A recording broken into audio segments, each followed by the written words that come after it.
ወንድምህን ለምን ገደልከው? በስመ አብ ወወልድ ወመንፈስ ቅዱስ አሐዱ አምላክ አሜን። በዓለም ላይ የምትኖሩ ኦርቶዶክሳውያን እግዚአብሔር ልጆች ሰላም እግዚአብሔር ይብዛላችሁ። ጥር 2 ቀን ጻድቁ አቤል አንድም የጻድቁ አቤል የዕረፍቱ ቀን ነውና እሱን በተመለከተ አጠር ያለ መረጃ ብዙ ጊዜ ተማምረነዋል። ነገር ግን የእግዚአብሔር ቃል ሁልጊዜ አዲስ ነውና እንግዳ ነውና ማለዳ አዲስ ነው ተብሏልና አጠር ባለ ታሪክ እንነጋገራለን።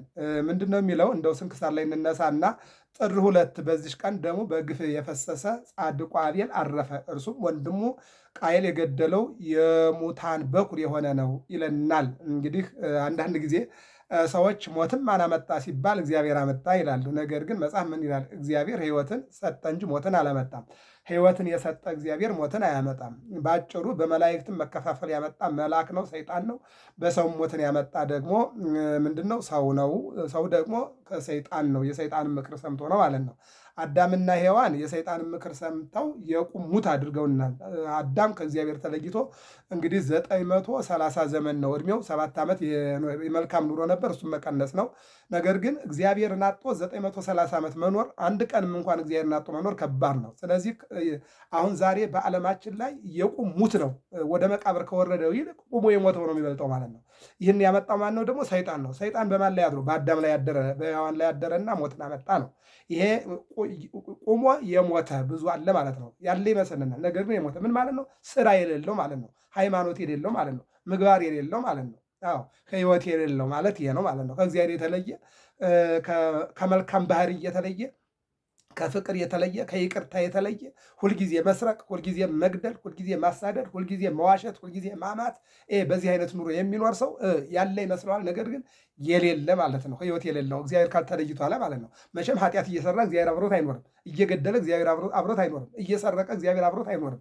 እየዘሞተ እግዚአብሔር አብሮት አይኖርም። ስለዚህ ሰው እግዚአብሔር የተለየው ሰው ማለት እንግዲህ ባዶ የቆመ ማለት ነው። ይህን ነው የሚናገረው እና በአዳምና በሔዋን አማካኝነት ሰይጣን ጣልቃ ገብቶ በደማቸው ተዋህዶ ህይወት ያላቸው ሙታን አድርጓቸዋል። ያ ዛሬ ዓለምን አጥለቅልቆታል ነው። ከዚህ ሰውረን መድኃኒዓለም። ሁለተኛው የስጋ ሞት ማለት ነው። ነፍስ ወደ ፈጣሪዋ መመለስ መክብብ 3 ላይ ማየት ነው። ታውቃላችሁ ይላል የእንስሳት ደምና ስጋ ወደ መሬት ተዋህዶ ይወርዳል። የሰው ግን ነፍሱ ወደ እግዚአብሔር፣ ስጋው ወደ መሬት ትወርዳለች። ይህን ታውቃላችሁ ይላል ጥበበኛው ሰሎሞን። ይህንን ነው እንግዲህ ምን ይላል? ምክንያቱም ይላል አዳም የእግዚአብሔርን ትእዛዝ ተላልፎ እንዳይበላው የታዘዘውን ዕፅ በላ። ያን ጊዜ በእርሱና በልጆቹ ላይ ሞት ሰለጠነ፣ ለኃጢአትም ተገዥ ሆነ። ሰይጣንም ሰውን ለማሳት ሰለጠነ። ከዚህ በኋላ አዳም ከገነት ወጥቶ ወደ ታችኛዋ ምድር ወረደ።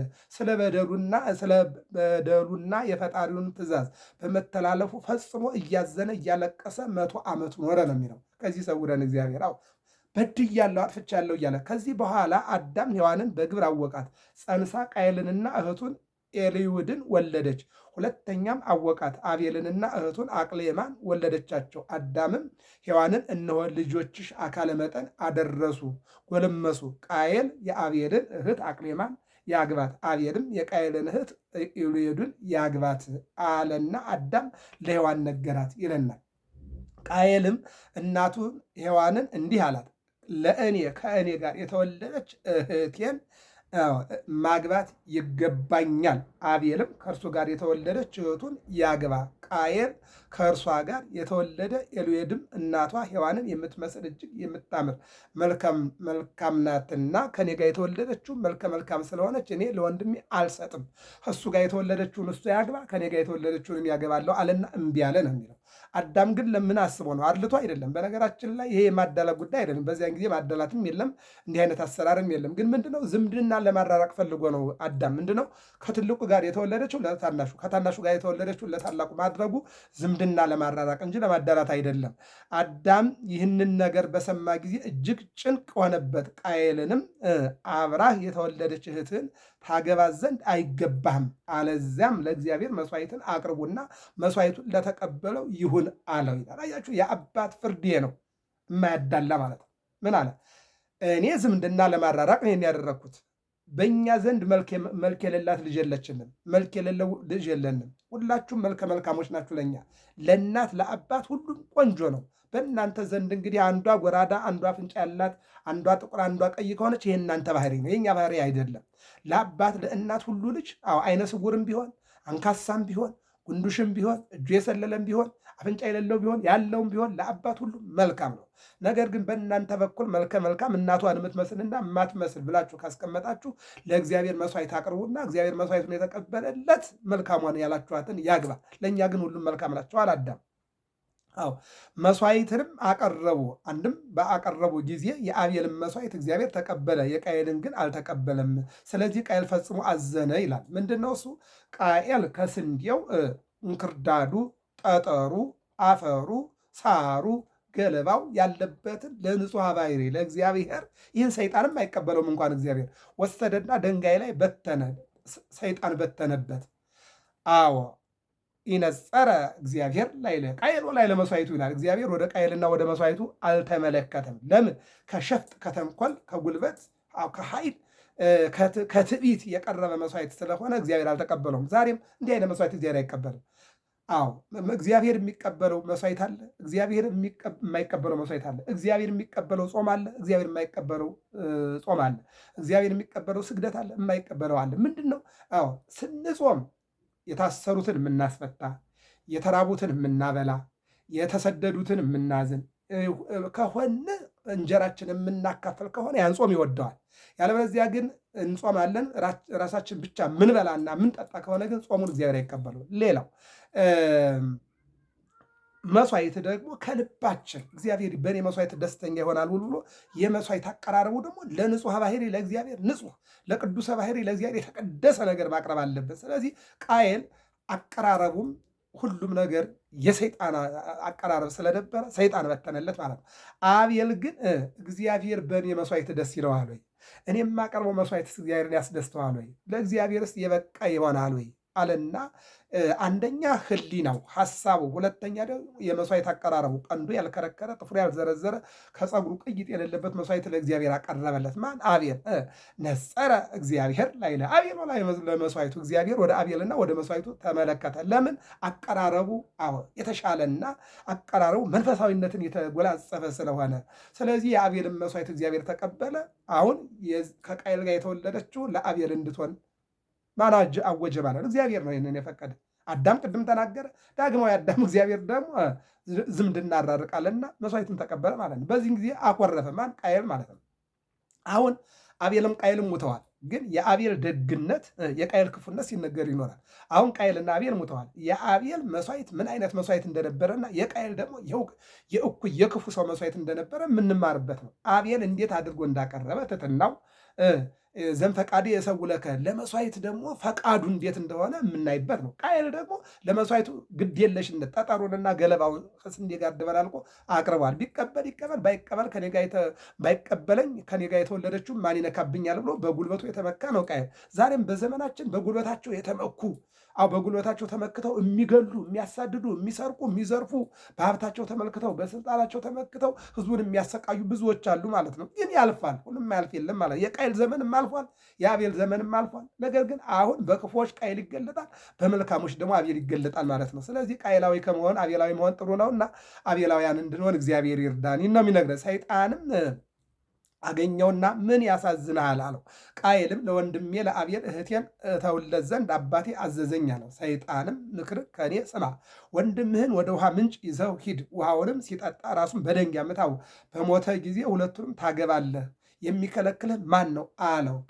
ቃየልም የሰይጣን ምክር ደስ አሰኘው ይላል። እንደውም ትርጓሜያችን ምን ይላል? ወንድምህን ግደለው አለ። ይሄ ድምፅ ዛሬ ኢትዮጵያ ላይ በዝቷል።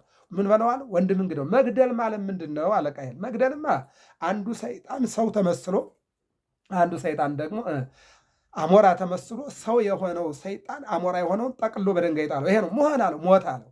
ስለዚህ ሂድና ወንድምህን ግደለው ደስ አለው ይላል። አያችሁ፣ ይሄ ነው ዛሬ ሀገራችን ላይ ወንድም ወንድሙን እየገደለ አንዱ ይደሰታል፣ አንዱ ያዝናል፣ አንዱ ያለቅሳል፣ አንዱ ያስለቅሳል፣ አንዱ ያዝናል፣ አንዱ ያሳዝናል። በእንዲህ አይነት መልኩ እናያለን። የሰይጣን ምክር ነው ይሄ።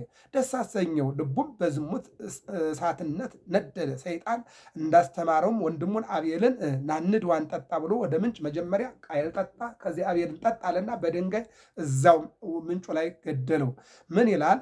ስለ መቅናትም ጻድቁ አቤል በወንድሙ እጅ ሞተ፣ እንዲህም ሞት ወደ ዓለም ገባ ይለናል። አያችሁ፣ በዚህ ነው እንግዲህ ወደ ዓለም ሞት የመጣው። የሰው ልጆች ሞትን ጎትተው አመጡት እንጂ እግዚአብሔር ሞትን አላመጣም የሚለው ይህን ነው። እግዚአብሔርም ቃየልን ወንድምህ አቤል ወዴት አለ አለው። ቃየልም አላውቅም፣ በእውኑ እኔ የአቤል ጠባቂ ነኝ አለው። እግዚአብሔርም እንዲህ አለው፣ ቃየል ምን አደርገሃል? የወንድምህ የአቤል ደም ጩኸት ከምድር ወደ እኔ ደርሷል አለ ይላል። አሁን ምንድን ነው?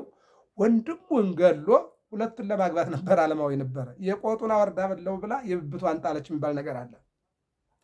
በሌላ መልኩ በሪ ሆይ ሳሩን ተመልክተ ገደሉን ሳታይ የሚል ታሪክም አለ።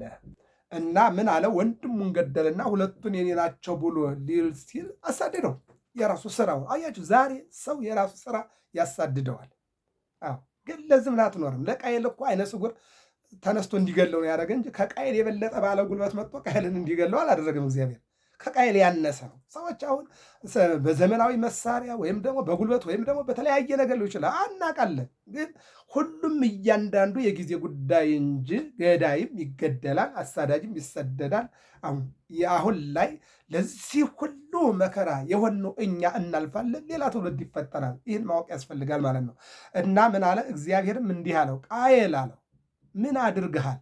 የወንድምህ የአቤል ደም ጩኸት ከምድር ወደ እኔ ደርሷል። አሁንም በእጅ የፈሰሰውን የወንድምህን ደም ትጠጣ ዘንድ አፏን የከፈተች ምድር የተረገመች ትሁን። አንተ ታርሳታለህና በረከቷን ትሰጥ ዘንድ አትጨምርም። በምድር ላይ ፈሪ ተቀበዝባዥ ሁን አለው። ማን? እግዚአብሔር። ለምን ገደልከው አለ። ወንድምህ አቤል ወዴት አለ አለው። የአቤል ጠባቂው ነኝ እኔ አለ። እግዚአብሔር ምን መለሰ? ጠባቂው ካልሆንክ ለምን ገደልከው? ርዕሳችን እዚህ ጋር ነው። ወንድምህን ለምን ገደልከው? ዛሬም እግዚአብሔር እንዲህ ይላል። በነገራችን ላይ ገዳዩ እያንዳንዱ በህሊናው ላይ በጭንቅላቱ ላይ ያቃጭላል። ለምን ገደልከው? አዎ፣ ለምን ገደልከው? ጠባቂው አይደለሁም ልትል ትችላለህ። ጠባቂው ካልሆንክ ለምን ትገለዋለህ? አዎ፣ ደሙ እየጮኸ ነው። የእሱን ደም ምድር ልትውጥ ልትጠጣ ተዘጋጅታለች። አንተ የምታርሳት ምድር ደግሞ እነሆ በረከትን አትሰጥህም ብሎታል። ይህም መርገም ዘሩ በጥፋት ውሃ ከምድረ ገጽ እስከሚደመሰስ በቃየል ላይ የበዛ ሆነ። የክብር ባለቤት ጌታችንም ጸሐፍት ፈሪሳውያንን ሲዘልፋቸው እንዲህ አላቸው። ስለ ነቢያት እንዲህ አላቸው። ምንድን ነው ያላቸው? ነቢያትን፣ ሊቃውንትን፣ ጠበኞችን ወደ እናንተ እልካለሁ። ከእነርሱ የምትገሉት አለ፣ የምትሰቅሉትም አለ፣ በምኩራባችሁ የምትገርፉት አለ። ከአንድ አገር ወደ አንድ አገር ታሳድዷቸዋላችሁ። ከጻድቁ ከአቤል ደም ጀምሮ በቤተ መቅደስና በመሰዊያው መካከል እስከገደላችሁት እስከ በራክዩ ልጅ እስከ ዘካርያስ ደም ድረስ በዓለም የፈሰሰው የጻድቃን ደም ሁሉ በእናንተ ላይ ይደርስ ዘንድ አለው። እስካሁን ድረስ የሚፈሰው በሃይማኖት ምክንያት፣ በዘር ምክንያት፣ በአገልግሎት ምክንያት የሚፈሰው ደም ሁሉ በእናንተ ይደርስ ዘንድ አለው አለ። ጳውሎስም አለ ቃየል ካቀረበው መስዋዕት ይልቅ አቤል በሃይማኖት ለእግዚአብሔር ያቀረበው መስዋዕት የተሻለ ስለ እርሱም ደግ እንደሆነ መሰከረለት። መስዋዕቱንም በመቀበሉ ምስክሩ እግዚአብሔር ነው፣ ደግ እንደሆነም ከሞተ በኋላ ተናገረ ይላል። ከዚህ በኋላ አዳም ልጁን በአጣው ጊዜ ወንድምህ አቤል ወዴት አለ ብሎ ቃየልን ጠየቀው። ቃየልም በቁጣ አላውቅም፣ እኔ የአቤል ጠባቂ ነኝ። ቅድም ለእግዚአብሔር የአቤል ጠባቂ ነኝ አለ። ጠባቂ ካልሆንክ ለምን ገደልከው አለ። አሁን ደግሞ አዳም ልጁን ባጣ ጊዜ ቃየልን ወንድምህ ወዴት አለ አለ። እኔ አላውቅም፣ እኔ የአቤል ጠባቂ ነኝ ብሎ መለሰ። አዳምም ልጁን ይፈልግ ዘንድ ወደ ዱር ሮጠ። በወንዝ ዳርም በድኑን አገኘና አንገቱን አቅፎ ማን ገደለህ አለው ይላል። ማን ገደለህ አለው። ከበድኑም ወንድሜ ቃየል ገደለኝ የሚል ቃል ወጣ። ይሄ ነው ማንም አላየኝም ብለን ባሳቻ ቦታ የምናፈሰው ደም የምንገለው ያ ነፍስ ይናገራል፣ ይጮሃል፣ ይናገራል። ወንድሜ የገደለኝ እያለ እህት የገደለችኝ፣ ወንድሞቻችን ገደሉኝ። ይህ ድምፅ አለ ዛሬ። ወንድሜ ገደለኝ አለ። አዳምና ሔዋንም በልጃቸው በአቤል ሞት 28 ዓመት ያህል ሲያለቅሱ ኖሩ ይላል። ከዚህም በኋላ መልእክት ወደ አዳም መጥተው የዓለም ሁሉ አባቶች አባት አዳም የምስራች፣ እነሆ ልጅህ አቤል የገነትን ዛፎች ተሳለመ፣ ተሳለመ፣ ነፍሱም እንደተወደደ መስዋዕት ወደ እግዚአብሔር አረገች አሉ። ተረጋጋ ይላል። ለሀገራችን ለኢትዮጵያ የሚያረጋጋ መልአክ እግዚአብሔር ይላክላት። ሰላም ለአብየል ዘውክፍት ምስዋኡ እስመ ለልዑል አቅረበ በኩረ አባጊሁ ወበንተዝ ተጽፈ ሀበ ሐዋርያት ስምዑ በአምሳሊሁ በኩረ እንስሳ ወሰብ ለአምላክ ያብኡ ወበአምሳሊሁ አበው ሰሩ። አዎ ስለዚህ ጥር 2 ቀን የጻድቁ አቤል የእረፍቱ ቀን ነውና በእውነት ዛሬም ብዙ አቤላውያን አሉ፣ በወንድማቸው በቃየል እየተገደሉ ያሉ ብዙ ቃየላውያን አሉ። ጨካኞች፣ ለሀብት ብለው ለስልጣን ብለው ለኑሮ ብለው ለሀብት ብለው ሰው የሚያስገድሉ ሰው የሚገሉ እኛ ያለንበት ዘመን ሕፃናት ምንም በማያውቁት እየታገቱ እነሱን አፍኖ አባትን እናትን ገንዘብ ለመቀበል ሲባል ዛሬ ሕዝብ እየታፈነ ያለበት ዘመን ነው። በየመንገዱ ሰው ወጥቶ መግባት የታጣበት ዘመን ነው። ሰው በባንክ ቤት እይታ ካልሆነ በስተቀር በእጁ ያልቆጠረውን በኪሱ ያላስቀመጠውን ብር ይህን ያክል ብር አምጣ እየተባለ ያለበት ዘመን ነው። ይሄ የቃየል ዘመን ነው ማለት ይቻላል። ብዙ አቤላውያን በዚህ እየተጎዱ ነው፣ በማያውቁትና ባላወቁት። እግዚአብሔርን ለማምለክ ወገንን ለመጠየቅ እግዚአብሔርን ለማስደሰት ወገንን ለማስደሰት ብለው በመውጣትና በመግባት ላይ ያሉ በየመንገዱ እየታፈኑ ዋጋ እየከፈሉ ነው ያሉ። ይልቁንም ደግሞ በሃይማኖታቸው ምክንያት ከቤተ ክርስቲያን ጋር እየነደዱ አንዳንዶቹ በጥይት አንዳንዶቹ በእሳት አንዳንዶቹ ደግሞ በተለያየ ነገር ዛሬ ሃይማኖት የሞት ምክንያት፣ ሀብት የሞት ምክንያት፣ ስልጣን የሞት ምክንያት፣ ቋንቋ የሞት ምክንያት፣ ተራራ የሞት ምክንያት፣ ወንዝ የሞት ምክንያት፣ ክልል ተብሎ የሞት ምክንያት የሆነበት ዘመን አንዱ ለአንዱ የስደት ዘመን የሆነበት አንዱ ለአንዱ የስደት ምክንያት የሞት ምክንያት የሆነበት ዘመን ነውና ይህን ዘመን እግዚአብሔር ይለውጥልን። ቃየል ወንድምህን ለምን ገደልከው? ይህ ድምፅ ዛሬም አለ።